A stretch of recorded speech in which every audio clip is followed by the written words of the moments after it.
Belle Vue nursing home mister Tandon,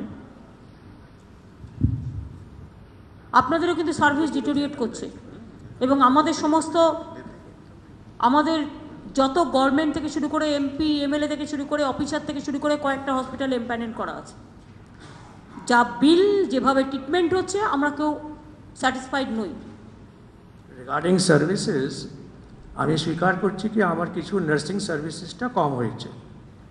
that is due to আমার train nurses অনেক government হসপিটালসে চলে গেছে। এভরি ইয়ার প্রায় 100-150 নার্সেস আমার থেকে নেওয়া হচ্ছে। That is affecting hour services adversely. Nurse তো সেটা আপনি ঠিক করুন, আপনি কাকে নার্স নেবেন। আপনার নার্স যদি অন্য জায়গায় চলে যায় তার জন্য তো গভর্নমেন্ট দায়ী নয়।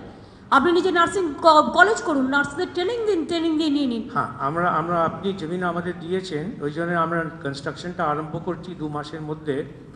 Hopefully this problem will be solved, but at least for 2-3 years if you can give some orders that further nurses from our hospitals need not be taken. এটা কেউ বলতে পারে না কোন নার্স কোন হসপিটাল থেকে কোন হসপিটালে যাবে, এইটা নোবডি ক্যান অ্যাসিওর ইউ। আপনি আপনার মতো নার্স তৈরি করুন যারা আপনাকে ছেড়ে যাবে না। মাইনে তো দিন ভালো করে নার্সদের। Regarding billing, which you have raised the point and the speaker has also raised, I had been called by the speaker once on a particular bill of a minister.